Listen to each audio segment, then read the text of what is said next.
Okay, వాక్య భాగంలో నుంచి మాట చదువుకొని ప్రార్థన చేసుకుందాం. లూకా సువార్త 12:35.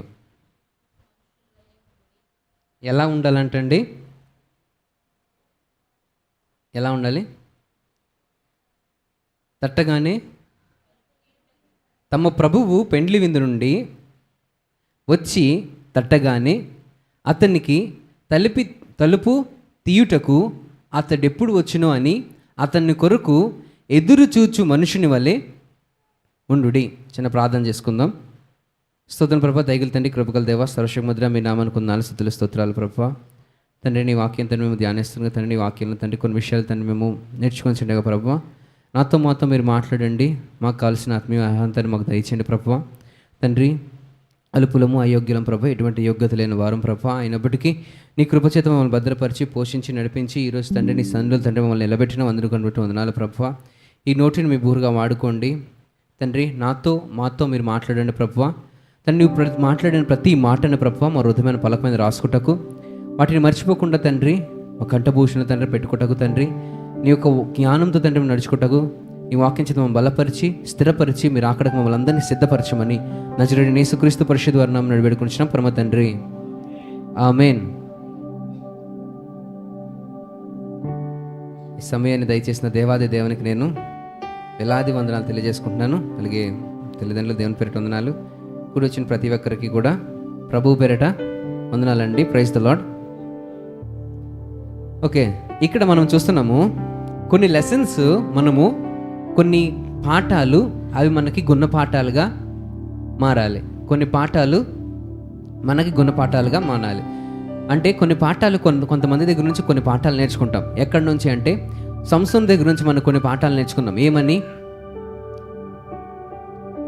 సంసోను దగ్గర ఏం గుణపాఠాలు నేర్చుకున్నాం? సంసోను వచ్చిన పాఠం ఏంటి? మనం నేర్చుకున్న గుణపాఠం ఏంటి? చూసిందల్లా కావాలనుకోవటం. చూసిందల్లా కావాలనుకుంటే ఉన్నది కూడా కోల్పోతాం. చూసిందల్లా కావాలనుకుంటే ఉన్నది కూడా కోల్పోతాం. ఆయన దేంతో చూశాడో దాన్నే కోల్పోయాడు. దేంతో చూశాడు? ఆయన కళ్ళతో చూశాడు, కళ్ళతోని ఆకర్షించుకున్నాడు, కళ్ళతోని ఆకట్టుకున్నాడు, కళ్ళుతోని కన్నులకి విందుగా కనిపించింది, కన్నులకి ఇంపుగా కనిపించిందల్లా ఆయనకి ఏమనుకున్నాడు? కావాలి అనుకున్నాడు. కన్నులకి ఇంపుగా కనిపించింది కాబట్టి దేవుడు దేన్ని తీసేశాడు? కళ్ళు తీసేశాడు. మనం దేన్ని ఇంపుగా చూస్తున్నామా లేదా మనం చేతులతో చేస్తున్నామా?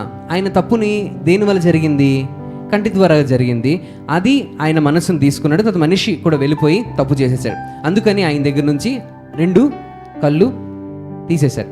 ఇంకొకటి, ఆయన దేన్ని చూసుకొని ఆయన దానికి అంటే లొంగిపోయాడు.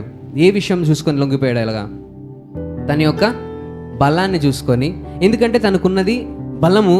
ఆ బలంతో నేను ఎవరినైనా ఏమైనా చేయగలను అనుకొని తన మీద ఆధారపడి తన మీద ఆయన మనసుంచుకొని తను బలాన్ని కూడా కోల్పోయాడు. సో దేవుడు మనకి ప్రతి వారికి ప్రతి ఒక్కటి ఇచ్చి ఉంటారు. కానీ మనము కానీ లోకానికి సంబంధించి లోక విషయంలోని లోకానికి మనము చోటిచ్చినట్లయితే అది మనము కళ్ళు ద్వారా ఇస్తే మనమే కళ్ళు ఏమవుతాయి? ఓడబెరికేస్తారు. ఉంటుంది కదా బైబిల్లోని, నీ కళ్ళు నిన్ను ఇబ్బంది పెడుతున్నట్లయితే, నీ కన్ను నిన్ను పాపంలోకి తీసుకెళ్ళడానికి నిన్ను ఆకర్షిస్తున్నట్లయితే నీ కన్ను పెరికి పారే. ఎందుకు? ఒకవేళ నీ కన్ను పెరగకుండా నుంచి అనుకో, నీ దేహం మొత్తం నరకంలోకి వెళ్ళిపోతుందేమో. నీ కన్ను ఒకటి నరకంలోకి వెళ్తే నీ దేహం మొత్తము పరలోకరాజ్యంలోకి వెళ్తుంది కదా అన్న ధైర్యం చెప్పారు అనమాట. సో మనము దేని ద్వారాగా పాపం చేస్తామో దానిని ఏం చేయమంటున్నారు? తీసి పారవేయమంటున్నాడు. ఇన్ కేస్ మనం తీసి పారేదనుకో దేవుడు తీసి పాడేస్తారు. సో దేవుడు తీసి పారేసేటప్పుడు అది ఎలా ఉంటుంది అంటే కఠినంగా ఉంటుంది అనమాట. సో దేవుడు తీసేయడానికి, దేవుడు మన దగ్గర నుంచి మన తలుపులు మూసేసే సమయము వచ్చేటప్పుడు మనం సిద్ధంగా లేమనుకో, దేవుడు మన దగ్గరకు వచ్చినప్పుడు మనము సిద్ధం లేదు అనుకోండి, దేవుడు ఏం చేస్తారు? తలుపుని మూసేస్తారు. ఇప్పుడు ఇప్పుడు 10 మంది కన్యకల గురించి కొన్ని విషయాలు నేర్చుకుంటాం మనం. ఒక 10 మంది కన్యకల గురించి కొన్ని విషయాలు మనం నేర్చుకునేటప్పుడు మనకి ఒకటి తెలియాలి. మనము 5గురిలా ఉంటున్నామా లేదా ఇంకొక 5గురిలా ఉంటున్నామా మనకు తెలుసుకోవాలి. ఎందుకంటే అది తెలుసుకోవడం ఎంతో ప్రాముఖ్యం. ఎందుకు అంటే ఇప్పుడు సమయము మన దగ్గర లేదు. ఏ సమయంలో ఏమవుతుందో తెలియదు. రేపు అనేది మన చేతిలోని లేదు. దేవుని ఉగ్రత ఎప్పుడు వస్తుందో కూడా మనకు తెలియదు. కాలాలు మారే కొద్దీ అన్నీ అయిపోతున్నాయి. యుద్ధాల మీద ప్రపంచం మీదకి ఇంకొక యుద్ధాలు జరుగుతున్నాయి, వేరే జరుగుతున్నాయి. రేపొద్దున్న ఇంకొక కేరళలోని ఇప్పుడు ఎబోలా వైరస్ అనేది అప్పుడెప్పుడో ఎరాడికేట్ చేసింది, మళ్ళీ ఇప్పుడు వచ్చిందంట. ఇప్పుడు మళ్ళీ స్టార్ట్ అయింది. దానికి మందు లేదు ఎబోలా వైరస్కి. దానికి ఏమవుతుంది, లోపలికి వెళ్ళిన వెంటనే ఫస్ట్ అన్ని GI వాంతులు విరోచనాలు అవుతాయి, దాంతో చనిపోతారు కూడా. ఇప్పుడు మళ్ళీ అదే వైరస్ మళ్ళీ స్టార్ట్ అయింది. ఇన్ కేస్ అది కానీ ఒకసారి వచ్చింది అనుకో, దానికి విరుగుడు లేదు, దానికి మందు లేదు. ఇంకొకటి అక్కడ క్రూజ్ షిప్ ఆపేశారు కదా, ఒక దగ్గర షిప్ ఆపేశారు. అక్కడ ఒకటి హంటా వైరస్ వచ్చింది. ఒక హంటా వైరస్ అక్కడ నడుస్తుంది, ఇంకొకటి ఎబోలా వైరస్ ఇటు సైడ్ నడుస్తుంది. ఎటువైపు నుంచి మనల్ని తొక్కేస్తాయో, ఎటు సైడ్ నుంచి మనం చనిపోతామో తెలియదు. అందుకని దేవుని వాక్యం ఒకటి చెప్తుంది, ఏంటి అంటే, నీటి బుడగ లాంటి ఈ జీవితము, గడ్డి పువ్వు లాంటి యవ్వనం.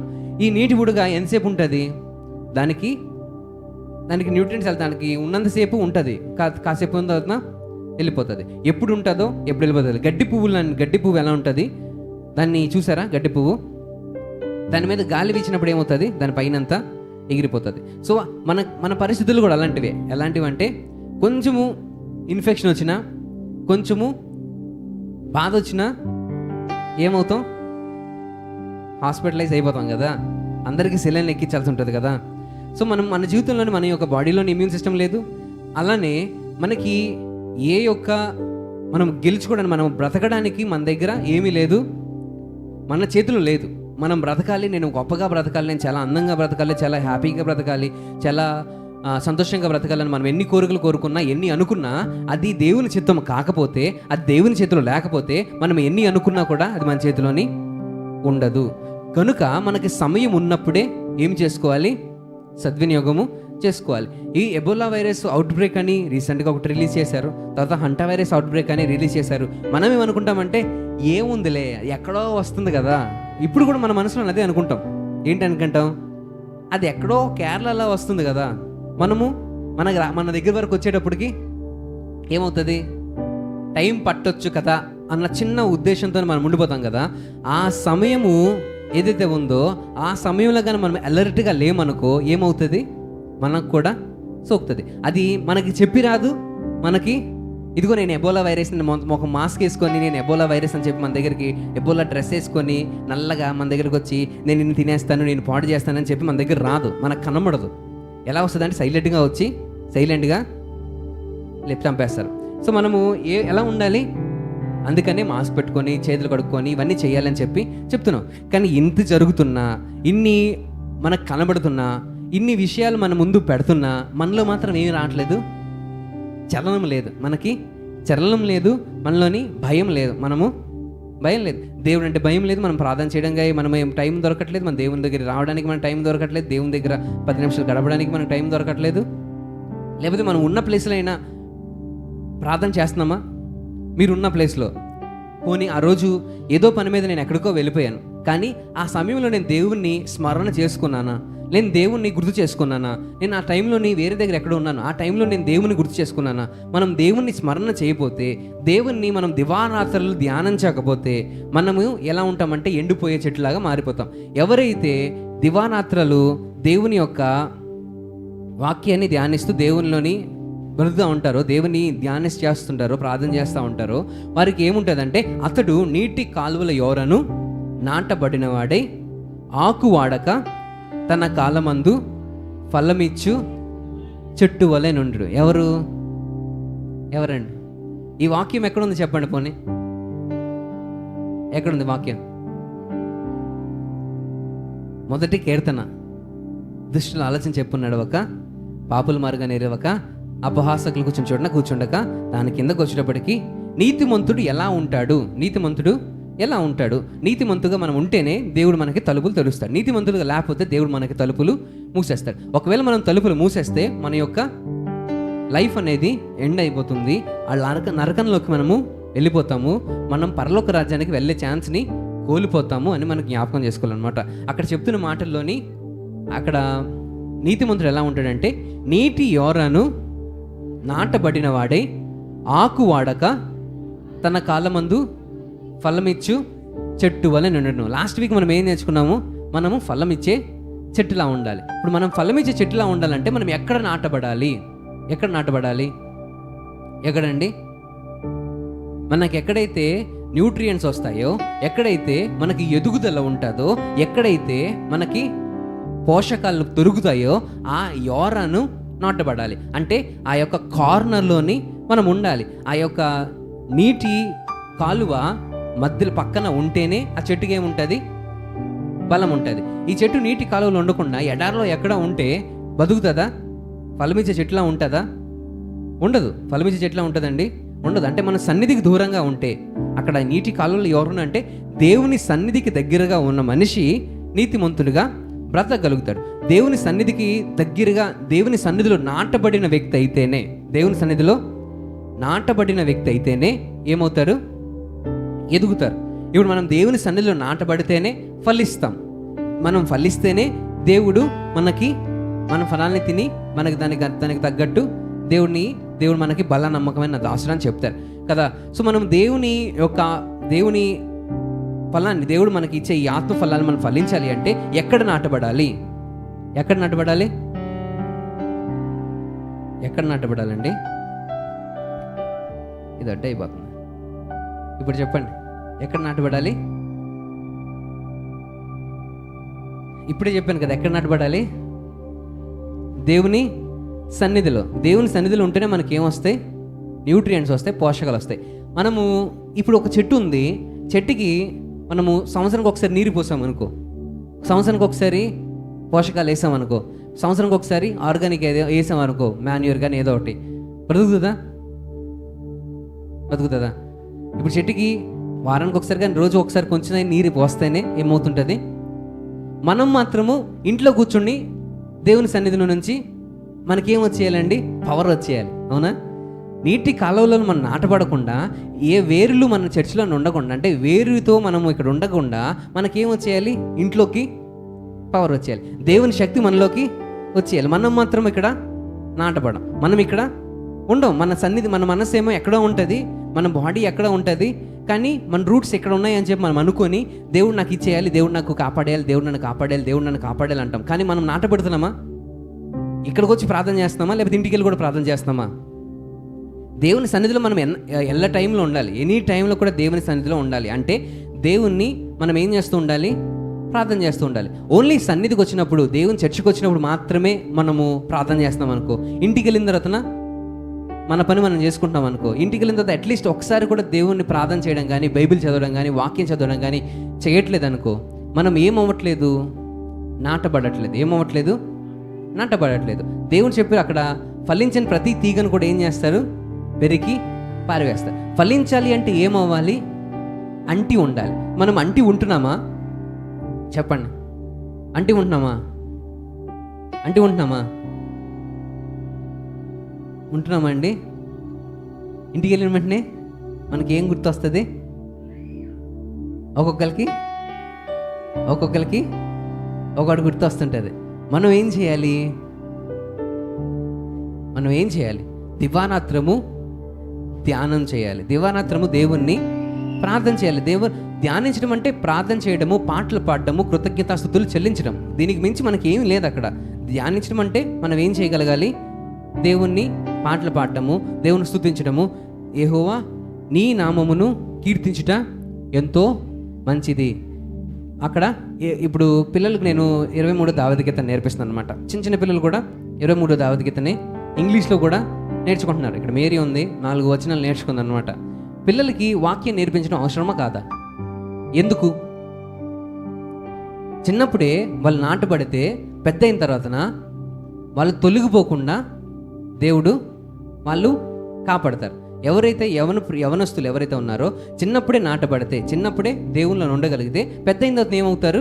తొలగిపోకుండా వాళ్ళ నడతలు దేవుడు ఏం చేస్తారు? నడతల్ని కాపాడుతుంటారు. సో వాక్యం నేర్చుకోవటము చాలా ఇంపార్టెంట్. వాక్యం హృదయంలో పెట్టుకోవడము ఇంకా ఇంపార్టెంట్. సో వాక్యం హృదయంలో పెట్టుకొని దాని ప్రకారంగా జీవించడము ప్రాముఖ్యమైన విషయం అనమాట. వాక్యం వింటే సరిపోదు, వాక్యం హృదయంలో పెట్టుకుంటే సరిపోదు, వాక్యాన్ని మనము ఆచరించాలి, పాటించాలి. అందుకని అక్కడ వాక్యం ఉంది ఏంటంటే, ఆయన వాక్యం విని దానిని గైకుని వారు మరి ధన్యులు. సో మనం వాక్యం విని గైకొనాలి. ఈరోజు మనం వాక్యంలో నుంచి చూస్తే అక్కడ ఇందాక చదువుకున్నాం. ఎవరి గురించి చదివాము?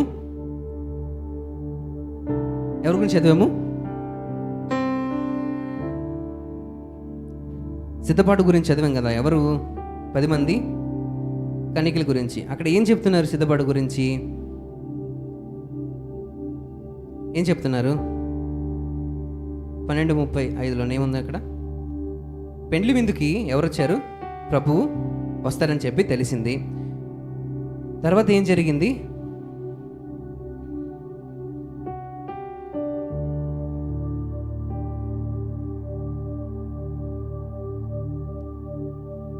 మీ నడుమును కట్టుకొని ఎండుడి, మీ దీపములు వెలుగుచుండనీయుడి.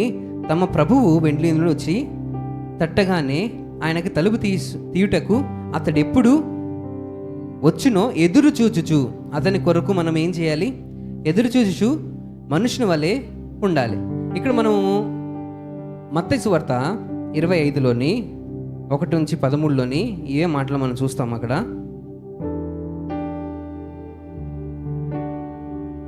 వీరిలో 5 బుద్ధి లేని వారు, 5 బుద్ధి గలవారు. అది ఫస్ట్ చదువుదాం, తర్వాత మనం చూసుకుందాం. తర్వాత బుద్ధి లేని వారు తమ దివిటీల్లో పట్టుకొని తమతో కూడా నూనె తీసుకొని పోలేదు. తర్వాత బుద్ధి గలవారు తమ దివిటీలతో కూడా సిద్ధులతో నూనె తీసుకొని పోయిరి. పెండ్లి కుమారుడు ఆలస్యం చేయగా వారందరూ కునికి నిద్రించుచుండిరి. అర్ధరాత్రి వేళ ఇదిగో పెండ్లి కుమారుడు అతన్ని ఎదుర్కొన్న రండి అని కేక వినబడెను. అప్పుడు ఆ కన్యకులందరూ లేచి తమ దివిటీలను చెక్కపరిచిరి. గాని బుద్ధి లేని ఆ కన్యకులు, మా దివిటీలు ఆరిపోచున్నవి గనుక మీ నూనెలో కొంచెం మా కీయుడని బుద్ధి గల వారిని అడిగిరి. అందుకు బుద్ధి గల కన్యకులు, మాకును మీకును ఇది చాలదేమో, మీరు అమ్మవారి యొద్దకు పోయి కొనుక్కొనుడని చెప్పిరి. వారు కొనుపోబడుచుండగా పెండ్లి కుమారుడు వచ్చెను. కొనబోచుండగా పెండ్లి కుమారుడు వచ్చెను. అప్పుడు సిద్ధపడి ఉన్నవారు అతనితో కూడా పెండ్లి విందుకు లోపలికి పోయిరి. అంతటా తలుపు వేయబడెను. ఆ తరువాత తక్కిన కన్యకలు వచ్చి, అయ్యా అయ్యా మాకు తలుపు తీయమని అడుగగా అతడు, మిమ్ము నెరుగనని మీతో నిశ్చయముగా చెప్పుచున్నాను, నేను ఆ దినమైనను గడియైనను మీకు తెలియదు గనక మెలుగుగా ఉండేది. దేవునికి స్తోత్రం, హల్లెలూయా. అక్కడ చూస్తున్నాం కదా, ఏంటంటే ఫస్ట్ కొన్ని విషయాలు చూద్దాం. అక్కడ సిద్ధపాటు, మొదటిది కనిపించేది సిద్ధపాటు, ప్రిపరేషన్. ఈరోజు మనకు కావాల్సింది ఫస్ట్ పాయింట్ ఏంటంటే ప్రిపరేషన్.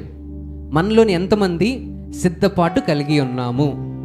పెండ్లి కుమారుడు వస్తాడని తెలిసి, అంటే దేవుని రాకడ వస్తాడని తెలిసి మనలో ఎంతమంది సిద్ధపాటు కలిగి ఉన్నాము? సిద్ధపాటు అంటే మనము రెడీగా ఉన్నాం. మనము బట్టలన్నీ వేసుకొని, అంటే నేను ఈరోజు దేవుడు నన్ను తీసుకెళ్ళిపోతే పరలోక రాజ్యానికే వెళ్తాను, దేవుడు వస్తాడు అన్న నమ్మకం కలిగి, దేవుడు నా కొరకు వస్తాడు అన్న నమ్మకం కలిగి ఎంతమంది ఉన్నాం? దేవుని స్తోత్రం చేద్దాం. హల్లెలూయా, హల్లెలూయా. లేదా ఎంతమంది సిద్ధపాటు కలిగి ఉన్నాం? ఎంతమంది సిద్ధపాటు కలిగి ఉన్నాం? దేవుని స్తోత్రం చేద్దాం. హల్లెలూయా. అందరం సిద్ధపాటు కలిగి ఉన్నాం. అయితే మనము అందరం సిద్ధపాటు కలిగి ఉన్నాం కదా. సిద్ధపాటు కలిగి ఉన్న ప్రతి ఒక్కరికి కావలసిన వస్తువు ఫస్ట్ అక్కడ కనిపించేది ఏంటి అంటే నూనె. ఏంటండి? నూనె. నూనె అంటే ఏంటి? బైబిల్లోని నూనె, పావురము, తర్వాత దేనితో పోల్చారు? పరిశుద్ధాత్మతో పోల్చారు. సో మన దివిటీలులో నూనె ఉండాలి అంటే మన వెజల్ ఏదైతే ఉందో, మన వెజల్ అంటే నేను, వెజల్ అంటే నేను, నాలో ఏముండాలి? దివిటీలో ఏముండాలి? పరిశుద్ధాత్మ దేవుడు ఉండాలి. పరిశుద్ధాత్మ దేవుడిని మనము ఆర్పేసినా, పరిశుద్ధాత్మ దేవుడు మనలో లేకపోయినా మనము సిద్ధపాటు కలిగి లేము. పరిశుద్ధాత్మ దేవుడు మనలో లేకపోతే మనం సిద్ధపాటు కలిగి లేము. సో మనము ఎలా ఉండాలి? మూడోది ఏంటి? ఫస్ట్ది మనం చూస్తాం ఏంటి అంటే ఫస్ట్ది ప్రిపేర్గా ఉండాలి. ఎలా ఉండాలి? ప్రిపేర్గా ఉండాలి. ఇప్పుడు మనం పెళ్ళికి వెళ్ళినప్పుడు కానీ, భోజనాలకు వెళ్ళేటప్పుడు కానీ ఎవరైనా ఫుల్ మీల్స్ తినేసి వెళ్తారా? చెప్పండి. ఫుల్ మీల్స్ తినేసి వెళ్తారా? ఎందుకు? అక్కడికి వెళ్ళి పెండ్లి తినాలన్న ఉద్దేశం కలిగి ఉన్నవారు ఏం చేస్తారు? ఆకలితోని ఏం చేస్తారండి? ఆకలితోని వెయిట్ చేస్తారనమాట. ఈ టైంకి వెళ్తే కొంచెం ఎక్కువ తినొచ్చు, అటు పెట్టిన మటన్ చికెన్ మంచిగా తినొచ్చు అని అనుకుంటారు కదా. ఫస్ట్ ఏంటి, ప్రిపేర్ కలిగి ఉంటారు. ముందు మనల్ని మనం ఏం చేసుకుంటారు, సిద్ధపరచుకుంటారు. సో మనము దేవుని దగ్గరికి వెళ్ళాలి అని, దేవుని రాజ్యంలో మనం అడుగు పెట్టాలి అంటే మనం ఇంకెంత సిద్ధపాటు కలిగి ఉండాలి ఆత్మీయ జీవితంలోని. మన ఆత్మీయ జీవితంలోని ఏం కలిగి ఉండాలండి? సిద్ధపాటు ఎలాగుంటుంది? ఎంతమంది ఉపవాసాలు ఉంటున్నారు? దేవునికి స్తోత్రం చేద్దాం. హల్లెలూయా. నా దగ్గర చెప్పడం కాదు, దేవుని దగ్గర కదా, దేవునికి ఆన్సర్ చెప్తున్నాం. ఎంతమంది మనం ఉపవాసం ఉంటున్నాం? ఎందుకు ఉండాలి ఉపవాసం? చెప్పండి. ఉపవాసం ఉంటే మనకు వచ్చే లాభం ఏంటి?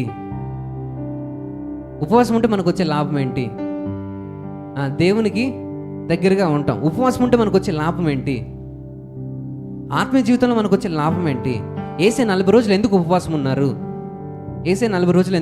ఉన్నారు? యేసయ్య తన పరిచర్యని ప్రారంభించే ముందు 40 రోజులు ఏమున్నారు? పస్తులు ఉన్నారు కదా, ఉపవాసం ఉన్నారు కదా. ఎందుకు? బాప్తిజం తీసుకునే ముందు ఆయన, నేను ఆత్మీయంగా బలపడాలి, ఆత్మీయంగా నేను ఎలా ఉండాలి? బలంగా ఉండాలని చెప్పి ఉపవాసం ఉన్నారు. మనలోని వారానికి ఒక్కసారి అయినా ఉపవాసం ఎంతమంది ఉంటున్నాం? పెండ్లి కుమారుడు వస్తాడు, పెండ్లి విందుకి వెళ్ళేటప్పుడు తినడానికి వెళ్ళేటప్పుడు మాత్రము కడుపు ఖాళీగా ఉంచుతాం, నీరు కూడా తాగుతారండి? నీళ్ళు తాగెళ్తున్నారా? లేదు. ఖాళీగా ఉండి 4 గంటల నుంచి కడుపు మొత్తం క్లీన్ చేసుకొని, మళ్ళీ కావలిస్తే బాత్రూమ్కి వెళ్ళి, మళ్ళీ వాష్రూమ్కి వెళ్ళి నీటి క్లీన్ చేసుకొని, కడుపు మొత్తం ఖాళీ చేసుకొని మళ్ళీ వస్తాం. దేనికోసం? పెండ్లికి వెళ్ళేటప్పుడు మంచిగా తినాలి, మంచిగా రావాలన్న ఉద్దేశం కలిగి. అక్కడ ఈ పెండ్లికి వెళ్ళడానికి, లోకంలో ఉన్న పెండ్లికి మనం వెళ్ళడానికి ఎంత పస్తులు ఉంటున్నామో, పస్తులు ఉంటాం కదా, 4 గంటల వరకు ఏం తినకుండా ఉంటాం కదా, అంత పస్తులు కలిగి ఉన్న మనము దేవుని రాజ్యానికి వెళ్ళాలన్నప్పుడు మనం ఎంత ప్రార్థన చేయాలి, ఎంత ఉపవాసం ఉండాలి? చెప్పండి. ఇంత కూడా మనం ఉపవాసం చేయలేకపోతున్నాం అనుకో, మనము ప్రిపేర్డ్గా ఉన్నామా? ఎంతమంది ఉపవాసం ఉంటున్నారు? దేవుని స్తుతి చేద్దాం. హల్లెలూయా. చాలా తక్కువ మంది కదండి.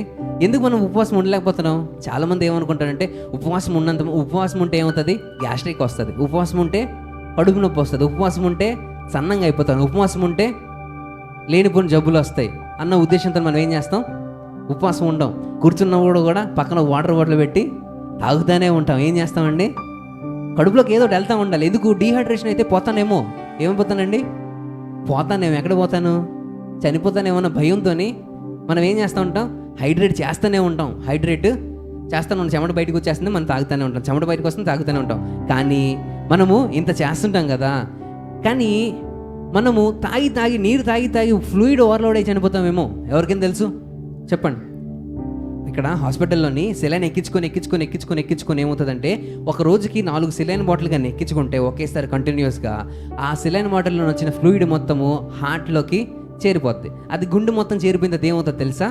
హార్ట్ మీద లోడ్ ఎక్కువ పడి హైపర్ వాల్యూమ్, లోపల వాల్యూమ్ ఎక్కువైపోయి ఫ్లూయిడ్ ఓవర్లోడ్ అయిపోయి హార్ట్ కొట్టుకోవడం మానేసి ఆగిపోతుంది. అర్థమైందా? నీళ్ళు ఎక్కువ తాగమన్నారు కదా అని చెప్పి పొలోమంటూ బాల్టీలు తాగేసినా బ్రతికిపోలేవు. మనము మొత్తము ట్యాంక్ ఖాళీ చేసినా కూడా మనము బ్రతికిపోలేము. దేవుని కృప ఉంటేనే మనము బ్రతకగలుగుతాం. దేవుని కృప మనలోకి రావాలి అంటే, దేవుని పరిశుద్ధాత్మ మనలోని పనిచేయాలి అంటే మనం ఎలా ఉండాలి? ఆత్మీయంగా బలంగా ఉండాలి. అందుకనే ఉపవాసం ఉంటాం. ఉపవాసం ఉండడానికి కారణం ఏంటి అంటే, నేను శారీరకంగా నేను బలపడుతున్నా, ఆత్మీయంగా నేను ఏమవ్వాలండి? బలపడాలి. ఆత్మీయంగా నేనేమవ్వాలి? బలపడాలి. ఆత్మీయంగా నేను బలపడితేనే శారీరకంగా నేను నిలబడగలుగుతాను. ఆత్మీయంగా నేను బలం లేదనుకో, మైండ్ లోపల ఏదైనా ప్రాబ్లం ఉందనుకో, లేకపోతే మన హృదయం లోపల ప్రాబ్లం ఉందనుకో, లోపల బయటికి తెలియట్లేదు ప్రాబ్లం, అది మనకి ఆత్మీయంగా ప్రాబ్లం ఉందనుకో, శారీరకంగా నువ్వు ఎంత తిన్నా, పొద్దున్న మధ్యాహ్నం నైట్ 3 పూటలు చికెన్ మటన్ తిన్నా కూడా ఎవరు కూడా హ్యాపీగా ఉండలేరు. మనకి లోపల కావాల్సింది సంతోషము ఎక్కడి నుంచి వస్తుంది? దేవుని దగ్గర నుంచి వస్తుంది. ఆ బలం ఎక్కడి నుంచి వస్తుంది? దేవుని దగ్గర నుంచి వస్తుంది. సో మనం సిద్ధపాటు కలిగి ఉన్నాము అంటే, ఫస్ట్ మనం చేస్తామంటే ఉపవాసము చేస్తాం. దేవుని కొరకు ఉపవాసం చేయట్లేదు. ఎవరి కోసం చేస్తున్నాం ఉపవాసం? నా ఆత్మీయ జీవితం కోసం ఉపవాసం చేస్తున్నాం. ఉపవాసం చేస్తున్నప్పుడు ప్రభువా నీ కోసమే కదా నేను ఉపవాసం ఉన్నాను, నీ కోసమే కదా నీ సన్నిధికి వచ్చే కదా నేను ప్రార్థన చేస్తాను, నీ కోసమే కదా నేను చేస్తున్నాను, నువ్వు నాకేం చేయట్లేదు అని అడుగుతాం. ఇవన్నీ చేస్తుంది ఎవరి కోసం? నా ఎదుగుదల కోసం, నా ఆత్మీయ జీవితం కోసం, నా యొక్క ఆత్మీయ జీవితం బలపడాలని చేస్తున్నాం. కానీ మనం దేవుని కొరకు చేస్తే దానికి ఏమి కూడా ప్రయోజనము లేదు. నేను ఆత్మీయంగా ఏమవ్వాలి? బలపడాలి. యేసయ్య 40 రోజులు ఆత్మచేత అక్కడ ఆయన కొనుపబడ్డారు కదా. ఎక్కడికి? ఉపవాసానికి వెళ్తుంటే శోధించడానికి సాతాను చేత శోధించబడడానికి ఆయన ఏమయ్యారు? కొనుపబడ్డారు. ఎప్పుడు దేనికి? ఎప్పుడు ఉపవాసం స్టార్ట్ చేశారు? బాప్తిసం అయిపోయిన తర్వాతనా? ముందు తర్వాతనా? చేసి ఏం చేశారు? పరిచర్యని మొదలుపెట్టారు. సో ఆయన ఇది ఎప్పుడైతే చేశారో, ఆయన ఉపవాసం ఉన్నప్పుడు శోధనలు రాలేదా? ఉపవాసం ఉన్నందుకే శోధనలు వచ్చినాయి. ఆయన ఉపవాసం ఉంటున్నారు ఎందుకు అంటే ఆత్మచేత కొనుక్కోబడ్డానికి వెళ్తున్న టైంలోని ఏమవుతుంది అంటే శోధనలు ఆయనకి వస్తున్నాయి. సో ఈ శోధనలు వచ్చినప్పుడు ఏమవుతుందంటే మనము పడిపోకుండా, నిలబడకుండా ఆత్మీయంగా బలపడగలుగుతాం. సో ఇక్కడ కన్యకలు ప్రిపరేషన్ కలిగారు. అందరూ కూడా ఏం చేశారు? అప్పటి వరకు పెండ్లి కుమారుడు వచ్చేంత వరకు ముందు వరకు వాళ్ళు ప్రతిరోజు వారానికి సోమవారం ఉపవాసం ఉంటున్నారేమో, శుక్రవారం ఉపవాసం ఉన్నారేమో, వాళ్ళన్నీ చేసుకుంటూనే వచ్చారు. చేయాల్సిన ప్రతి పద్ధతిని ఫాలో చేసుకుంటూ వచ్చారు, ప్రిపేర్ అయ్యే వచ్చారు. కానీ లాస్ట్కి వచ్చేటప్పటికి ఏమైంది? ప్రిపరేషన్ సరిపోలేదు. ఏమవ్వలేదు? ప్రిపరేషన్ సరిపోలేదు. అంటే మనము దేవునిలో ఉంటున్నా, దేవునితో గడుపుతున్నా, ఎక్కడో మన దగ్గర వెలితి ఇంకా ఉన్నది. దేవునితో ఉంటున్నాం కానీ మనము సంపూర్ణంగా ఉండట్లేదేమో. మనం దేవునితో ఉంటున్నాం కానీ ప్రిపరేషన్లోని ఎక్కడో తక్కువ చేస్తున్నాం. ఎక్కడ తక్కువ చేస్తున్నాము? మనము హోలీ స్పిరిట్ని ఆర్పేయడం అంటే నూనె తక్కువైపోతుందేమో మన జీవితంలోని. అక్కడ పెండ్లి కుమార్తెలు అదే ఉన్నారు కదా, ఎంతమంది? 10 మంది కన్యకల్లోని 5 మాత్రము ఏం చేశారంటే దివిటిల్లో నూనె పెట్టుకున్నారు, ఎక్స్ట్రా ఇంకొకటి వెసల్ని దాచిపెట్టుకున్నారు, ఎక్స్ట్రా పెట్టుకున్నారు. మనం ఏం చేస్తున్నాము? మనకి ఈ నూనె కూడా లేదండి. ఏం చేస్తున్నాం అంటే మనము ఒకవేళ దేవుని యొక్క ఆత్మ చేత మనము నిలబడితే, ఆత్మతో మనం ఉంటే ఏం చేస్తామంటే దేవుని ఇష్ట ప్రకారంగా మనము జీవిస్తాం. బైబిల్లో ఇంకొక మాట ఉంటుంది ఏంటంటే ఆత్మయు శరీరమును 2 ఒకటి విరోధముగా ఉన్నాయని చదువుతాం. అంటే ఆత్మలో జీవిస్తున్న వారు శరీర క్రియల్ని నెరవేర్చరు, శారీరకంగా జీవిస్తున్న వారు ఆత్మీయ పరంగా జీవించలేరు. ఇది గుర్తుపెట్టుకోవాలి. ఆత్మీయంగా జీవిస్తున్న వారు శరీరపరంగా జీవించలేరు, శారీరకంగా జీవిస్తున్న వారు ఆత్మీయంగా జీవించలేరు. ఇప్పుడు శరీర కార్యాలు అంటే ఏంటి చెప్పండి? శరీర కార్యాలు ఏంటి? ఆల్రెడీ దీని గురించి ఒకసారి మాట్లాడుకున్నాం కదా. శరీర కార్యాలు అంటే ఏంటి? 5వ అధ్యాయంలో ఉంటాయి కదా. ఏముంటాయి? జారత్వము, అపవిత్రత, కాముకత్వము, తర్వాత కక్ష, కుళ్ళు, కుట్ర, అసూయ, మత్తతులు, తర్వాత కలహములు, జగడములు. అక్కడ వేస్తేనే కనబడతాయా? మనం చెప్పండి, చదవలేదా? ఇప్పుడు మనకి ప్రాబ్లం ఏంటో తెలియకుండా దేంతో ఫైట్ చేస్తాం చెప్పండి? ఇప్పుడు మనకి మన యొక్క ఎనిమి తెలియకుండా మనం దేంతో ఫైట్ చేస్తాం? ఇప్పుడు మీరు క్రికెట్ ఆడడానికి వెళ్ళినారు, లేకపోతే ఫైట్ చేయడానికి వెళ్ళారు, యుద్ధ భూమిలోకి వెళ్ళారనుకో. యుద్ధ భూమిలోకి వెళ్ళేటప్పుడు అక్కడ ఉండే ఆపోజిట్ వ్యక్తి మనకి ఎలాంటి బాల్ వేస్తాడో తెలియకపోతే, మనకు ఫైట్ వస్తుందో మనకి తెలియకపోతే మనము ఎలా డిఫెండ్ చేస్తాం చెప్పండి? ఎలా డిఫెండ్ చేస్తారు? ఆ బాల్ ఏంటో తెలియకపోతే, ఆ యొక్క పాపం అంటే ఏంటో తెలియకపోతే, పాపము అనేది మనకు తెలియలేదనుకో అన్నీ పాపాలే అనుకుంటాం, లేకపోతే పాపం అని తెలియలేదనుకో అన్నీ మంచివే అనుకుంటాం. అవునా? పాపం అంటే తెలియాలి కదా. పాపం అంటే ఏంటి? ఏది ఆత్మను ఆర్పేస్తుంది, ఏది ఆత్మను ఆర్పేస్తుంది? బైబిల్లో ఇంకొక మాట ఉంటుంది ఏంటంటే, మనము ఒకవేళ ఎవరికైనా ఈ చేస్తున్నట్లయితే శరీర కార్యాలు ఉన్నాయి కదా, శరీరము ఆత్మ ఏమున్నాయి? 2 ఒకదానికొకటి ఆపోజిట్గా ఉన్నాయి. అందుకని అక్కడ ఏముంటాయి? జారత్వము, అపవిత్రత, కాముకత్వము, తర్వాత విగ్రహారాధన, ఇవన్నీ ఉన్నాయి కదా. దీని అన్నిటి గురించి చెప్పుకోవాలంటే మనం ప్రిపేర్ అయి ఉండాలి. ఏంటి? ఎలా ఉండాలండి? ప్రిపేర్ అంటే ఏంటి? సిద్ధపాటు. ఎంతమంది సిద్ధపాటు కలిగి ఉండడానికి ఇష్టపడుతున్నారు? చెయ్యి పైకెత్తండి. దేవుని స్తోత్రం చెప్పదు, దేవుని స్తోత్రం కాదు కానీ చెయ్యి పైకెత్తండి. ఉన్నాను కదా. నేను సిద్ధపాటు కలిగి ఉండడానికి ఇష్టపడుతున్నానన్న ఆసక్తి కలిగి ఉన్న ప్రతి ఒక్కరు కూడా ఏం చేయాలి అంటే, దీనిలో ఒక్కొక్కటి చూసుకుంటే టైం అవుతుంది కానీ అక్కడ విగ్రహారాధన అంటే మనము ఏమి ఆరాధిస్తున్నాము? విగ్రహాన్ని ప్రార్థిస్తున్నట్టయితే, విగ్రహము ఇప్పుడు మన జీవితంలో మనం పెట్టుకుంటున్న విగ్రహాలు ఏంటో తెలుసా? మొబైల్ ఫోన్ కావచ్చు, లేకపోతే ట్యాబులు కావచ్చు, లేకపోతే మనం దేన్నైతే ఎక్కువ ప్రేమిస్తున్నామో, ఇప్పుడు ఎక్కువ మంది పెట్టుకుంటున్న విగ్రహం ఏంటో తెలుసా? డబ్బు. ఏంటండి? డబ్బుని పూజిస్తున్నారు. డబ్బు లేకపోతే మనకేం లేదు, బ్రతుకు లేదు అన్నట్టు డబ్బుని విగ్రహం కిందనే చేసుకొని ఏం చేస్తున్నారు? పూజ చేస్తున్నారు. అంటే డబ్బుని ప్రేమించే అంతగా దేవుణ్ణి ప్రేమించట్లేదు. డబ్బుని ప్రేమించే అంతగా దేవుణ్ణి ప్రేమించట్లేదు. ఎక్కడైనా డబ్బు గురించి మాట్లాడితే, డబ్బు గురించి చిన్న టాపిక్ వచ్చినా, డబ్బు విషయం గురించి ఏమైనా మాట్లాడినా మనకి కాన్సన్ట్రేషన్ అంతా ఏమైపోతుంది? ఉండదు, మాయమైపోతుంది. ఎందుకంటే డబ్బు గురించి మాట్లాడుతున్నారు, లేకపోతే డబ్బు గురించి చెప్తున్నారు, లేకపోతే డబ్బు అని చెప్పి డబ్బుని ప్రేమించకూడదు అని చెప్తున్నారు. కానీ మనం ఏం చేస్తాం? డబ్బు లేకపోతే బతకలేకపోతున్నాం. డబ్బుని విగ్రహం కింద మనం చేసుకున్నాం. విగ్రహారాధన అంటే ఇప్పుడు మనం ఎక్కడికో వెళ్ళిపోయి ప్రసాదం తినేయడం కానీ, ఎక్కడికో వెళ్ళిపోయి మనం ఏదో చేసేయడం కాదనమాట. ఇంట్లో నీ డబ్బును కానీ, నాకు డబ్బులు కావాలని పెట్టుకున్నాం అనుకో, మన హృదయంలోని ఏం చేస్తున్నట్టు? విగ్రహాన్ని పూజిస్తున్నట్టు. మనము నలుగురికి వాడబడేటట్టుగా దాన్ని వాడేమనుకో, అదేమవుతుంది? దేవుని దృష్టిలో మంచిగా ఉంటుంది. కానీ మనం మాత్రము మన సొంత విషయాల గురించి కానీ, లేకపోతే మనం దేనికైనా కానీ వాడుతున్నాం అనుకో, దాన్ని ఏం చేస్తున్నట్టు? విగ్రహం కిందన పెడుతున్నట్టే. మొబైల్ ఫోన్ అవ్వచ్చు. మొబైల్ ఫోన్ను మంచిగా వాడితే మంచిదే, కానీ 24 గంటలు మనం మొబైల్ ఫోన్ మీద పడి ఉంటాం అనుకోండి, ఇప్పుడు దీన్ని ఏం చేస్తున్నట్టు? విగ్రహం కిందన. అంటే దేవునికి టైం ఇవ్వాల్సింది పోయి దానికి టైం ఇస్తున్నాం అనుకో. డబ్బుకు టైం ఇస్తున్నామంటే మన యొక్క బుద్ధికి కానీ, లేకపోతే మన యొక్క దానికి కానీ మనం టైం ఇస్తున్నాం, కానీ దేవునికి టైం ఇవ్వట్లేదు అనుకో. ఈరోజు హాస్పిటల్కి వెళ్ళాల్సిన టైం నాకు ఉంది, కానీ నేను ఏం చేస్తున్నాను అంటే, హాస్పిటల్కి వెళ్ళాల్సిన అక్కడ వేరే ఒక మనిషిని పెట్టి నేను ఏం చేశానంటే, మీరు అక్కడ ఉండండి, నేను సాయంత్రం వచ్చి మళ్ళీ జాయిన్ అవుతానని చెప్పేసి వచ్చాను. ఇప్పుడు నాకు ఆశ ఉండొచ్చు కదా, ఎందుకంటే బోల్డ్ మన పేషెంట్లు వస్తారు, బోల్డ్ అంతా డబ్బులు వస్తాయి కదా. అప్పుడు మనం ఏం చేయగలగాలి? అక్కడే ఉండిపోతే ఈ రోజుకి ఎంతో కొంత ఇంత వస్తుంది కదా అని చెప్పి వెళ్ళిపోతే ఎలా ఉంటుంది? నేను దేవుని ప్రేమిస్తున్నారా, డబ్బుని ప్రేమిస్తున్నట్ట? నన్ను నేను క్వశ్చన్ చేసుకున్నాను. మీరు ఎవరు క్వశ్చన్ చేసుకుంటున్నారో అది మీ ఇష్టం, మీ చేతిలో ఉంటుంది. ఇక్కడ 5 కన్యకల్లోని 5 బుద్ధి కలిగిన వారు ఉన్నారు, 5 బుద్ధి లేని వాళ్ళు ఉన్నారు.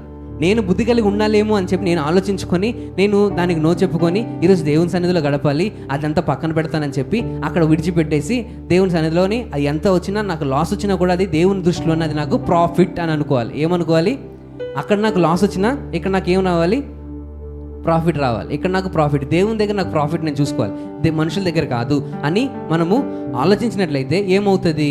దేవుడు వచ్చినప్పుడు నేను ఎత్తబడతానేమో అన్న నాకు ఒక హోప్ ఉంది.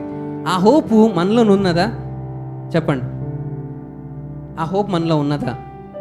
ఒకవేళ అలాంటి సందర్భం వచ్చినప్పుడు నేను కానీ డబ్బును ప్రేమిస్తూ, ప్రభువా నాకు ఇంకొక 10 రోజులు టైం ఇచ్చావనుకో, నేను ఇంకొక ఈఎంఐ కట్టేస్తాను, ప్రభువా నాకు ఇంకొక 10 రోజులు టైం ఇచ్చావనుకో, ఇక్కడ 4కి అప్పు తీర్చాల్సి ఉందా, అప్పు తీర్చేస్తాను, ప్రభువా నాకు ఇంకొక 10 రోజులు టైం ఇచ్చావనుకో, నేను వీళ్ళకి బాకీలు ఉన్నాయి, ఈ బాకీలు క్లియర్ చేసి నేను వస్తాను ప్రభువా, నాకు 2 నిమిషాలు టైం ఇవ్వు, ప్రస్తుతానికి నేను తయారుగా లేను, నేను ఇప్పుడు రెడీగా లేను, నా బాధ అంతా ఒకటే ఉంది, ఏంటి అంటే నాకు అది కావాలి, నేను 4 ఈఎంఐలు కట్టేయాలి, 4 ఇవి కట్టేయాలి, నేను ఈ 4 చేసేస్తాను, ఇది 4 అయిపోయింది అనుకో, నేను రెడీ, ఇంక నేను రెడీ. దేవుడు నాకు ఫుల్గా నాకు డబ్బులు ఇచ్చాడు అనుకో, నా ఇంటి మొత్తం నింపేశాడు అనుకో, నా ఇంట్లోని లక్షలు నింపేశాడు అనుకో అకౌంట్లోని, నేను ఇంకా రెడీ, నేను తీసుకెళ్ళిపో ప్రభు అంటావు. అప్పుడు చెప్పండి, ఒకవేళ లక్షలు కానీ బీరువాలు ఉన్నాయనుకో, దేవుడు వచ్చి వచ్చేసే వెళ్ళిపోతాం అన్నాడు అనుకో, ఏం చేస్తాం?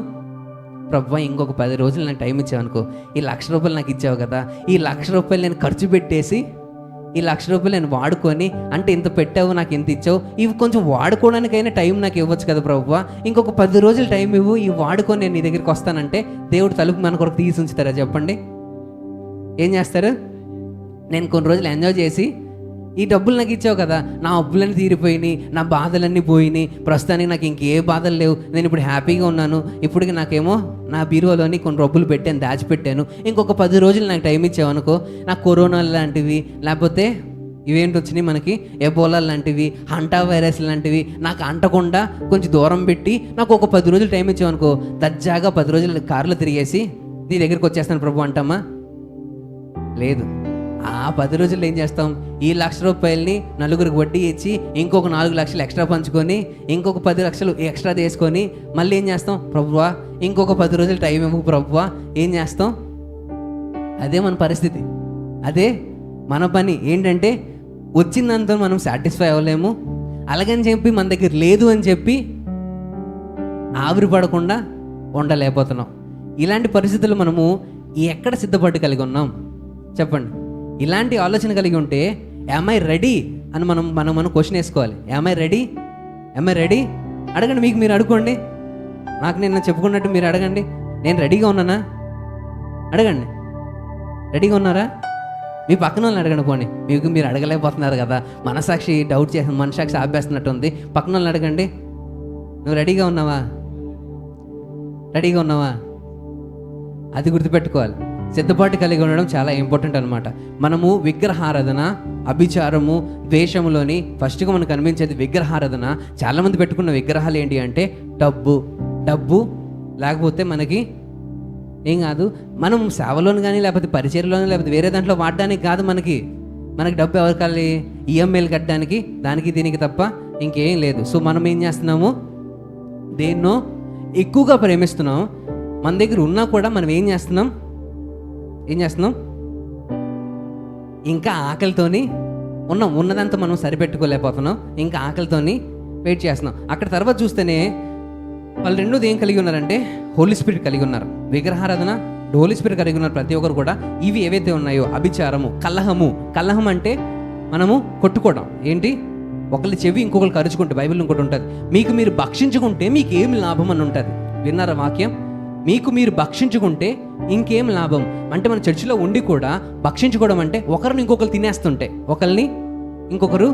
తినేస్తుంటే, భక్షించుకోవడం అంటే ఒకరిని ఇంకొకరు తినేయడం. ఎలా తినేస్తున్నారు?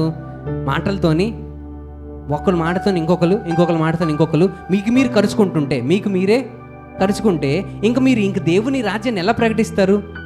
రెండోది, మనం ఆత్మతో పూర్ణిలో ఉంటే, ఆత్మను మనలో ఉంటే మనం ఏం చేస్తాం? ఒకరినొకరు కరుచుకోము, ఒకరు కలిసి దేవుని కొరకు నిలబడతాం. ఒకవేళ మనం ఒకరినొకరు కరుచుకుంటాం అనుకో, ఏం చేస్తున్నట్టు? ఆత్మని ఆర్పేస్తున్నట్టు. తర్వాత మత్సరము, క్రోధం అంటే ఒకరి మీద ఇంకొకరు ఏం పెట్టుకుంటుంటే కక్షలు, కానీ లోపల గ్రడ్జ్ అంటారు. ఏంటి గ్రడ్జ్? లోపల పెట్టుకుంటే స్ట్రైఫ్ అంటారు. ఇది మనసులో పెట్టుకున్న ఆత్మని ఏం చేస్తున్నట్టు? ఆర్పేస్తున్నట్టు. దివిటీల్లో నూనె అయిపోయింది అని అంటున్నారంటే, దివిటీల్లో నూనె అయిపోవడం అంటే అక్కడ నూనె కొనుక్కొని వస్తే వచ్చేది కాదనమాట. కొనుక్కొని రావడం అంటే ఉపవాసం అని ప్రార్థన చేస్తుంటే ఈ దివిటి ఎలుగుతుంది. పాట పాడతాం కదా, ఆరిపు నీకు ఈ దీపాన్ని గడవరకు నీకై నన్ను సాగని అని ఉంటుంది కదా. అంటే మనం ఈ దీపాన్ని ఆరిపోకూడదు ప్రభువా, ఈ దీపాన్ని నేను ఎలాగ ఆర్పేస్తున్నాను? ఇవన్నీ మనసులో పెట్టుకుంటేనే. విగ్రహారాధన చేసిన, డబ్బును మనసులో పెట్టుకున్న, తర్వాత అభిచారం కానీ, ద్వేషములు కానీ, కలహాలు కానీ మన హృదయంలో పెట్టుకున్నా, ఒకరికి ఒకరు జలసీ పెట్టుకున్నా, అంటే ఒకరు ఎదుగుతుంటే ఇంకొకరు చూడలేకపోతున్నా, ఈ మనసు మనలో ఉన్నా కూడా ఆత్మను ఏం చేస్తున్నట్టు? ఆర్పేస్తున్నట్టు. సో మనం ఇవన్నీ ఏం చేయాలి? పక్కన పెట్టాలి. తర్వాత ఏముంది?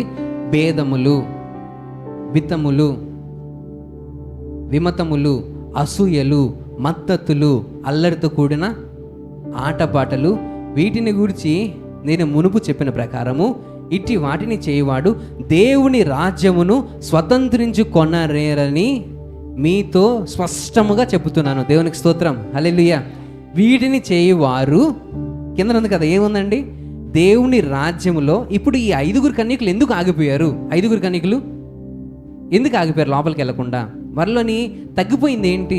నూనె. మనకు తెలిసి నూనె అనుకుంటున్నాం, నూనె లేదనుకుంటున్నాం. కానీ నూనె అంటే ఏంటి? ఆత్మ. ఏంటి? పరిశుద్ధాత్మని ఏం చేశారు వాళ్ళు? ఆర్పేశారు. పరిశుద్ధాత్మని ఏం చేశారు? ఆర్పేశారు. ఆ టైంలోని కొనుక్కోవడానికి వెళ్ళడము అంటే అక్కడికి వెళ్ళి ఉపవాసం ఉండి పరిశుద్ధాత్మను నేను గెలుచుకున్నాం అన్న టైం లేదు. నేను ఆ టైంలో ఉపవాసం ఉండి ఆ 4 గంటలు నేను గట్టిగా ప్రార్థన చేసేస్తే దేవుడు నాకు కార్యాలు చేసేస్తాడు. అప్పటి వరకు మనం దేవుని పట్టించుకోకుండా, అప్పటి వరకు మన ఆత్మ ఎలుగుతుందో లేదో పట్టించుకోకుండా, అందరికీ నిద్ర వచ్చిందా లేదా? చదువుకున్నాం కదా, అందరికీ నిద్ర వచ్చింది. అందరికీ నిద్ర వచ్చింది అంటే స్లీప్ అనేది అవసరమే, కానీ ఎసెన్షియలే. కాకపోతే ఆ టైంలోని అందరికీ నిద్ర వచ్చినా వాళ్ళు ఆత్మను ఆరిపోకుండా మెలుగుగా ఉన్నారు, చూచుకున్నారు. వాళ్ళు ఏం అప్రమత్తంగా ఉన్నారు. ఎలా ఉన్నారు? ఇప్పుడు మీ దగ్గరికి సునామీ వచ్చేస్తుంది, దగ్గరికి ఉండండి, అప్రమత్తంగా ఉండండి. మనం ఏం చేస్తాం? మంచిగా పడుకుంటారా చెప్పండి? ఇంట్లోని చెప్పండి, ఎంతమంది పడుకుంటారు అన్న దేవుని స్తుతి చేద్దాం. హల్లెలూయా. లేదు కదా. సునామీ వస్తుందని చెప్పిన వెంటనే ఏం చేస్తాం? ఎవరింటి మీదకి వాళ్ళు ఎక్కేసి, ఎవరిల్లు పెద్దగా ఉందా చూసి దాని మీదకి ఎక్కేసి రెడీగా ఉంటాం, అప్రమత్తంగా ఉంటాం, ప్రిపేర్గా ఉంటాం. అవునా? దేవుడు రాకూడొస్తుందా ఉన్నప్పుడు మనం ఎంత ప్రిపేర్గా ఉండాలి చెప్పండి? ఉంటున్నామా? చెప్పండి, ఉంటున్నామా? అది మనం ప్రశ్న వేసుకోవాలి. సో మనము ప్రిపేర్డ్గా ఉండాలి, ఆత్మని ఆర్పకూడదు. ఇవన్నీ చేస్తే ఆత్మని ఏం చేస్తాం? ఆర్పేస్తాం. ఒకవేళ ఇవన్నీ ఆత్మని ఆర్పేస్తే దేవుని రాజ్యాన్ని మనము స్వతంత్రించుకోలేము. అసూయ పెట్టుకున్న తర్వాత అల్లరితో కూడిన ఆటపాటలు ఇలాంటివి చేసినా, ఇప్పుడు నలుగురు అక్కడ వచ్చి రికార్డ్ డాన్స్ ఏదో వేస్తున్నారు అనుకో, మనకేం చేస్తుంది? రికార్డ్ డాన్స్ చేస్తున్నారు, పాటలు పెట్టారు, డీజే పెట్టారు, గుబ్ గుబ్ గుబ్ గుబ్ గుబ్ గుబ్ అంటుంటుంది. అప్పుడు మనం ఏం చేస్తాం? వాళ్ళందరూ అల్లరితో ఆటలాడుతుంటారు, మనం ఏం చేస్తుంటాం? బొర్ర ఇళ్ళగిళ్ళగిళ్ళగిళ్ళ ఊపుతాం కదా. మనం ఇళ్ళగిళ్ళ ఊపామనుకో, మనం కూడా ఏం చేస్తున్నట్టు? పరిశుద్ధాత్మ దేవుడు లోపల, ఈరోజు దేవుడు నాకు వాక్యం స్ట్రైట్గా నాతో మాట్లాడేశాడు, దేవుడు నా లోపలికి వచ్చేసాడు, పరిశుద్ధాత్మ దేవుడు నాలో ఫుల్గా ఫిల్ అయ్యి ఉన్నాడు అని చెప్పి అక్కడికి వెళ్తుంటాం నడుచుకొని. మనం ఏం చెయ్యం, మనం ఏం కావాలని వెళ్ళాం. ఆ టైంలో మనకి ఏదో పడిపడింది, అలా వెళ్తున్నాం. ఇంత లోపల అక్కడ ఏమొస్తుంది? గుబ్ గుబ్ గుబ్ గుబ్ అంటుంటే ఏం చేస్తారు? ఇలా తిరిగి అక్కడికి వెళ్ళినప్పటికీ ఇంకా పరిశుద్ధాత్మ దేవుడు ఏముంటారు లోపల? మెల్లిగా చల్లబడిపోతారు. ఏమవుతారు? మెల్లిగా ఆరిపోతారు. అప్పుడు మనం ఏం చేస్తాం? అప్పుడు పరిశుద్ధాత్మ చల్లబడిపోతే ఎవరు వస్తారు? ఇంకా సాతాను వస్తారు. వచ్చిన తర్వాత ఏం చేస్తారు? ఇంకా ఈ కాళ్ళని ఇళ్ళగిల్ల కొట్టి ఇలా ముందు కూగి, తర్వాత కాసేపు ఇళ్ళగిల్ల కూగి, ఇంకా 2 నిమిషాలు అయితే ఇలా పక్కకి జరిగి, ఇంకా అంటే లోపల నుంచి చేస్తే నేను క్రైస్తవుని కాదంటాడేమో అని ఒక భయము. ఒకవేళ చేసేసాను అనుకో నన్ను ఏమంటారు? ఇది క్రైస్తవుడేనా అని క్వశ్చన్ అడుగుతారు. అవునా? ఆ జనాలు లెక్క చెప్తారన్న భయంతో ఏం చేస్తాము? సైలెంట్గా అక్కడ ఉంటాం. కానీ అలాగని చెప్పి కాంప్రమైజ్ అవ్వలేము కదా. అలాగని చెప్పి మనం ఏం చేస్తాం? సాతానుతో కాంప్రమైజ్ అవ్వలేం. అక్కడ పాట మనకి ఏం చేస్తుంటుంది? పల్సర్ బైక్ అంటుంటే మనకి ఏం చేస్తుంటుంది? మనకేమో ఆక్కుంటుంది. ఏం చేస్తుంటారు? దానికేమో ఊగిపోయినా మనం ఏం చేస్తున్నట్టు? అల్లరితో కూడిన ఆటపాటలను మనం కూడా చేస్తున్నట్టే. మనం డైరెక్ట్గా వాళ్ళ దగ్గరికి వెళ్ళి డ్యాన్స్ అయినక్కర్లేదు. మన హృదయంలో పాట పాడుకున్నా, మన హృదయంలో దాని గురించి ఆలోచించినా, మన హృదయంలో దాని గురించి మనకు ప్రేరేపణ వచ్చినా కూడా ఏం చేస్తున్నట్టు? చెప్పు, ఏం చేస్తున్నట్టు? ఆత్మని ఆర్పేస్తున్నట్టు. సో మనం ఆత్మని ఆర్పేవారంగా ఉండకూడదు. ఆత్మను మనం ఏం చేయాలి? వెలిగించే వరంగా ఉండాలి. అప్పుడు మనం ఏం చేయాలి? ఒకవేళ అక్కడ వేరే వ్యక్తి ఉన్నాడు, ఆయన చెడిపోతున్నాడు, అప్పుడు మనం ఏం చేయాలి? తీసుకొని అక్కడ ఉండకూడదు అని చెప్పి మనం లాగాలి. ఆయనతో పాటు మనం కూడా వెళ్ళిపోకూడదు అనమాట. మనం ఆత్మని ఆర్పకూడదు. ఇలాగ ఒకవేళ ఆత్మని ఆర్పేసిన, అల్లరితో కూడా ఆటపట్టల్లో మనం కూడా పాలుభాగస్తులు అయినా, వాళ్ళు విసిలేస్తున్నా కదా, నేను కూడా 4 విజిల్ వేసేసిన, ఇప్పుడు ఏమవుతున్నట్టు? అక్కడ సై అంటున్నట్టు వాళ్ళతో కలిసి వెళ్ళిపోతున్నాం అనుకో, సిద్ధపాటు మనము లేము. సిద్ధపాటు లేకపోతే దేవుని రాజ్యమును స్వతంత్రించుకొనరని మీతో స్పష్టంగా చెప్పుతున్నాను అని చెప్తున్నారు అక్కడ. సో మనము జాగ్రత్తగా చూడాలి. ఏంటంటే స్పష్టంగా చెప్తున్నారంటే వాళ్ళు దేవుని రాజ్యంలో అడుగు పెట్టలేరు. ఇప్పుడు చెప్పండి, ఎంతమంది సిద్ధపాటు కలిగి ఉన్నాం? దేవుని స్తోత్రం. ఎంతమంది సిద్ధపాటు కలిగి ఉన్నాం? మనం ఇప్పుడు ఎవరు కూడా ఇప్పుడు వరకు నేను ఇలాంటివి చేయలేదండి, ఇలాంటివి చేయలేదండి, నేను దేవుని రాజ్యంలో ఉంటానండి, దేవుని రాజ్యంలో ఉంటాను, నేను రెడీగా ఉన్నానండి, సిద్ధపాటు కలిగి ఉన్నానని ఎంతమంది ఉన్నారు? దేవుని చేయి పై కదా పోనీ తగ్గిపోయింది. ఏమైందండి? ఆత్మ పరిశుద్ధాత్మ దేవుని ఏం చేశారు? మనం ఏం చేసాం? ఆర్పేసామేమో. అది జ్ఞాపకం పెట్టుకోండి. తర్వాత ఇది వ్యక్తిగత బాధ్యత. అక్కడ ఫస్ట్ది మనం ప్రిపరేషన్, సెకండ్ది హోలీ స్పిరిట్, తర్వాతది విజిలెన్స్ అంటే అప్రమత్తంగా ఉండాలి. 4వది ఏంటంటే ఇండివిజువల్ రెస్పాన్సిబిలిటీ. ఇది వ్యక్తిగత బాధ్యత. వ్యక్తిగత బాధ్యత. నేను పరలోక రాజ్యానికి తీసుకెళ్ళాను, నన్ను మీరు పరలోక రాజ్యానికి తీసుకెళ్లారు. మీరు నన్ను ఎత్తుకొని తీసుకెళ్ళినా లేకపోతే నన్ను లాక్కొని తీసుకెళ్దామన్నా పరలోక రాజ్యంలోని నేను వెళ్ళాలి అన్న నాకు ఉద్దేశం కలిగి ఉంటేనే, బాబు నువ్వు ఏం తీసుకో, ఏంటి బాప్తిసం తీసుకో, బాప్తిసం తీసుకుంటే నువ్వు బాగుపడతావు, బాప్తిసం తీసుకో నేను చెప్పినంత మాత్రాన నువ్వు తీసుకుంటే పరలోక రాజ్యానికి వెళ్ళవు. బాప్తిసం తీసుకున్నంతసేపు మనకు అక్కడ స్థానము లేదు, పరలోక రాజ్యంలోకి వెళ్ళే స్థానం లేదు. ఒకవేళ అది పక్కన వాళ్ళు చెప్పినంత మాత్రాన మనం బాప్తిసం తీసుకుంటే దానికి వాల్యూ లేదు, పరలోక రాజ్యానికి వెళ్ళలేం. నా వ్యక్తిగత రెస్పాన్సిబిలిటీ, నా వ్యక్తిగత బాధ్యత మన మీద ఉంది. నాకు నేనే తీసుకెళ్ళగలను, నాకు నేనే పరలోక రాజ్యానికి వెళ్ళగలను. ఎలాగా? ప్రార్థనలోని, ఉపవాసంలోని, వాక్యంలోని మనం దేవుల్లో ఉంటే, నాటబడితే, ఎవరన్నా నాటబడితేనే, వ్యక్తిగతంగా మనం బతికితేనే మనం ఎక్కడికి వెళ్తాం? పరలోక రాజ్యానికి వెళ్తాం. అక్కడ 5 చూస్తే ఏంటి అంటే ప్రిజర్వెన్స్, అంటే పట్టుదల. మనకేముండాలి?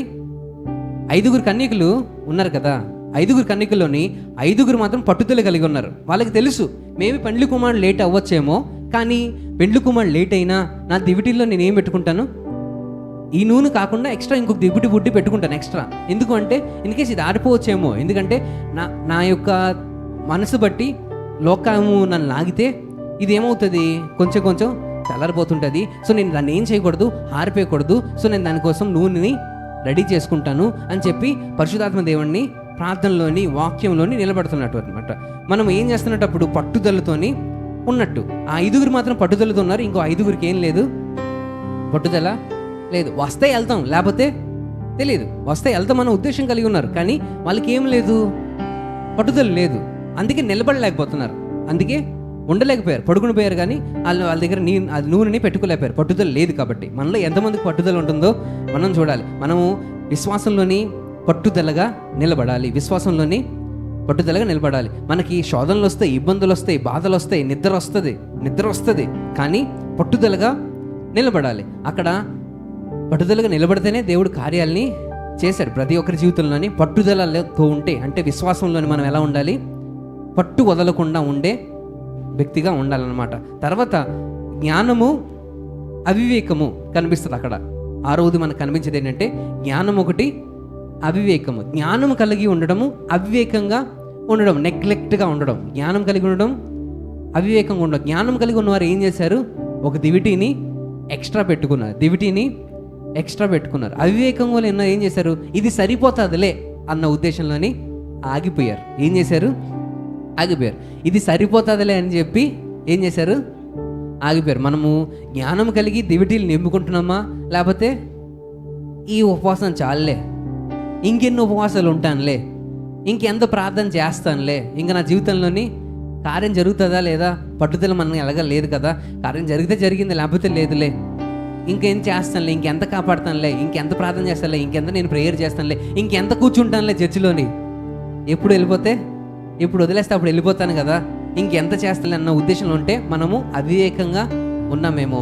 దినములు చెడ్డవే గనుక సమయాన్ని పోనీయక సద్వినియోగం చేసుకొనొచ్చు, అజ్ఞానం వలె కాకుండా జ్ఞానము గలవారుగా నడుచుకోండి. అజ్ఞానము గలవారు అంటే అవివేకులు అని అర్థం అనమాట. సో అజ్ఞానం గలవారుగా కాకుండా జ్ఞానము గలవారుగా నడుచుకోవాలి. ఏ టైంలో మనకి ఏమవుతో తెలియదు కాబట్టి, ఏ టైంలో ఆయన రాకడ వస్తో తెలియదు కాబట్టి మనం జ్ఞానం కలిగి నడుచుకోవాలి. లాస్ట్ది అక్కడ మనం చూసేది ఏంటి అంటే ఆయన జడ్జిమెంట్ ఏదైతే ఉందో, తీర్పు యొక్క అంతిమము మనందరికీ ఈక్వల్గా ఉంటుంది అని జ్ఞాపకం పెట్టుకోవాలి. ప్రతి ఒక్కరికి తీర్పు కూడా ఈక్వల్గా ఉంటుంది. ప్రతి ఒక్కరికి దేవుడు తీర్పు కరెక్ట్గా తీరుస్తాడు. మనము ఎంటర్ అవుతామా, పరలోక రాజ్యంలోని ఎంటర్ అవుతామా లేదా? అర్థమైందా? సో ఈ 5 కన్యకల నుంచి మనం చూసే 7 లెసన్స్ ఏంటి అంటే, ఒకటి, దేవుడు వచ్చినప్పుడు పెండ్లి కుమారుడు మనల్ని ఎరగాలి. మనల్ని ఏం చేయాలి? ఎరగాలి. అక్కడ చదువుకున్నాం కదా, ఒకసారి డిస్ప్లే చేయమ్మా. అక్కడ ఏం చేశారు?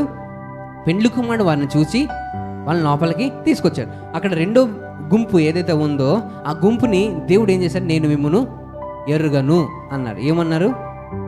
అప్పుడు అతడు మిమ్ము నెరుగునని మీతో నిశ్చయముగా చెప్పుచున్నాను. అక్కడ ఏం చెప్తున్నారు ఆయన? నేను మిమ్మల్ని ఎరగను. మనము దేవుని దృష్టిలోని ఎరిగే వారంగా ఉండాలి. దేవుడు నన్ను చూసి, ఓ ఈ అబ్బాయా, లేకపోతే ఈ వ్యక్తా, నాకు తెలుసు ఈ వ్యక్తి నాకు రోజు ప్రార్థన చేసే వ్యక్తి, రోజు బైబిల్ చదివే వ్యక్తి, బైబిల్లోని బాగా చదివే వ్యక్తి అని చెప్తారు. ఒకవేళ మనము ఈ వ్యక్తి నాకు తెలుసు అక్కడెక్కడో డ్యాన్స్ దగ్గర చూశాను, ఈ వ్యక్తి నేను అక్కడెక్కడో సినిమా హాల్లో చూశాను, లేకపోతే ఈ వ్యక్తి నేను అక్కడెక్కడో వాళ్ళతో ముచ్చట్లేస్తుంటే చూశాను, దేవుని చర్చ అవుతున్న టైంలో నేను ముచ్చట్లేస్తుంటే చూశాను, ఈ వ్యక్తి అని మనల్ని ఈ వ్యక్తి ఎవరో నాకు తెలియదు అని చెప్పేశారు అనుకో, ఎలా ఉంటుంది చెప్పండి? కరెక్ట్గా ఆ టైంలో ప్రభు నేను కూడా విశ్వాసినే అని చెప్పి మనం చెయ్యి పైకెత్తి ప్రభు అని ఇలా ఆపినా కూడా నువ్వెవరు నాకు తెలియదు వెళ్ళిపో అని అంటే మనకి ఎలా ఉంటుంది? మన పరిస్థితి ఏంటి? మనం ఎక్కడికి వెళ్తాం అప్పుడు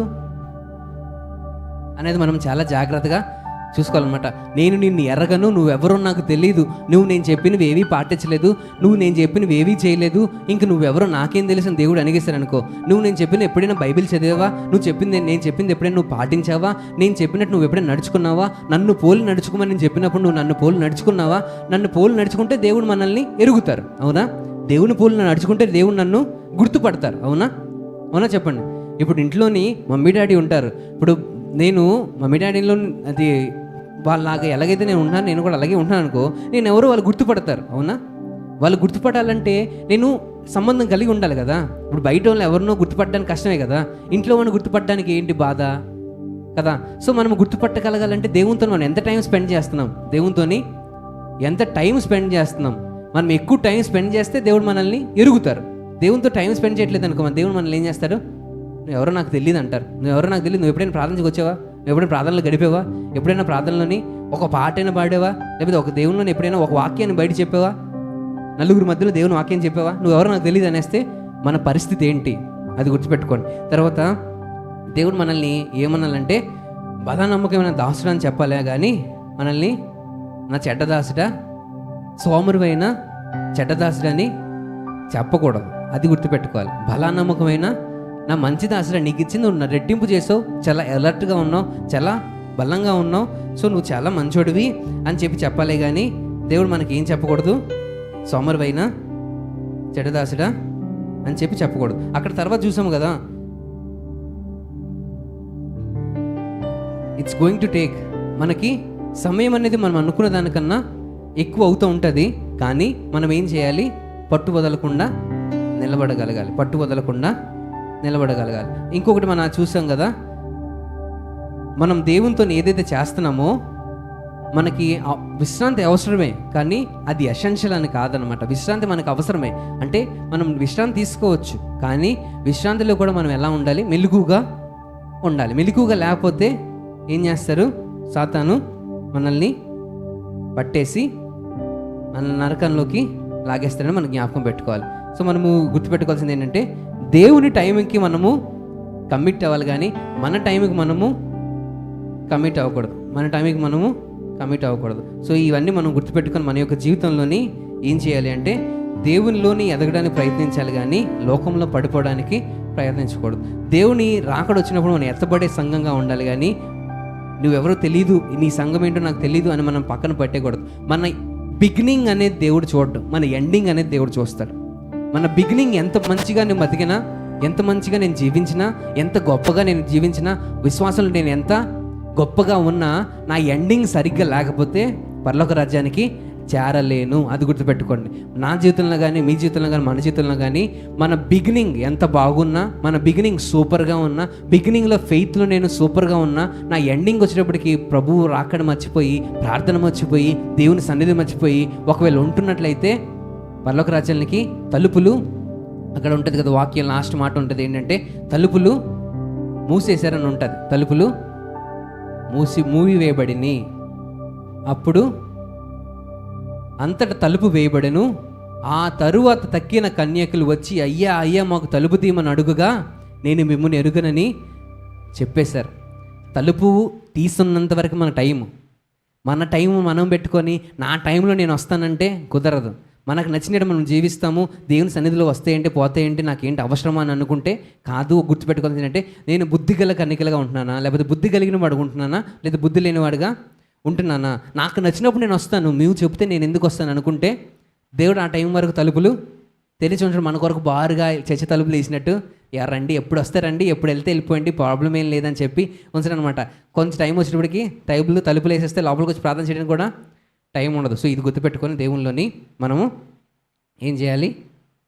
ఆత్మీయంగా బలంగా ఉండాలి. చిన్న మాటలు దేవుడి దీవించి ఆశీర్వదించిన గాక. ఆమేన్.